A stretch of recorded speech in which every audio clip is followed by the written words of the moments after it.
All of us need a bit of luck in our lives, don't we? I was particularly fortunate during my early career to have come under the influence of several very significant people. First, my father, Gordon Mew. He was not only an orthodontist, but he was also a great philosopher, and he stirred an interest in me to want to know the reasons why things go wrong, or indeed, even on the rare occasions they seem to go right. I started my dental education really because I was inspired by him. And I went to University College Hospital in London, where I spent the usual 5 years studying to become a dentist. During that period, the orthodontic department was headed by Professor Willie Grossman. He was a very deep thinker and had a very broad capability. He was also a great surgeon. I watched him on several occasions do really quite delicate surgery. But essentially, it really spurred my interest in orthodontics. And at the age of 1920, I was actually using appliances to correct orthodontic cases. Professor Grossman had come from Austria, where he had studied under the German philosophers the system of treatment which at that time was called functional treatment.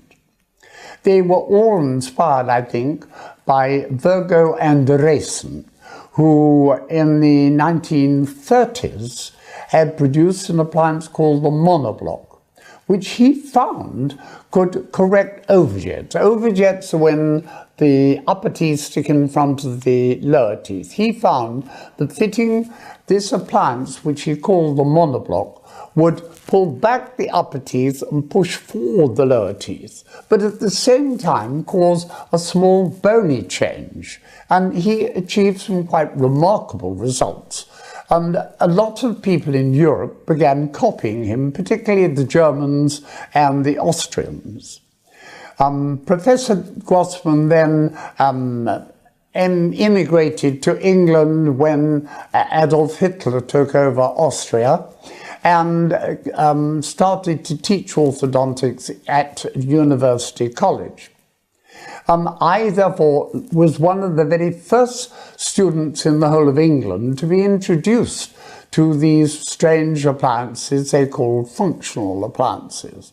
After my graduation, I became fascinated with orthodontics and set up my own orthodontic practice. I also had the opportunity of studying my father's own work. And by looking at records of his cases, I gained an awful lot of knowledge about why some cases worked and some cases didn't work.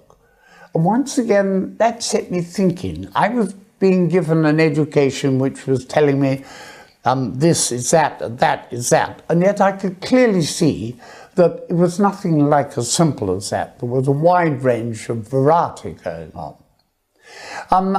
I then developed an appliance which essentially was the same as the monoblock that I'd been taught by Professor Grossman, but this one I called the BioBlock.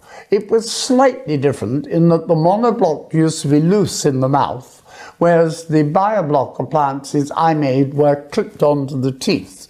Also, the monoblock was a huge block of acrylic which left virtually no room for the tongue. So I hollowed it out and joined the two halves with a wire to enable the patient to be able to place their tongue on the palate, which I thought was important. Shortly after that, anxious to improve my knowledge, I decided to go into orthognathic surgery. That is, when you use surgery to correct the position of the top and bottom jaw. This is quite major surgery, and I was fortunate enough to gain a place in the I think, most significant teaching hospital in the world on that particular subject, which was Queen Victoria Hospital at East Grinstead. There I came under the influence of several very famous surgeons, including Archibald McIndoe and Terence Ward.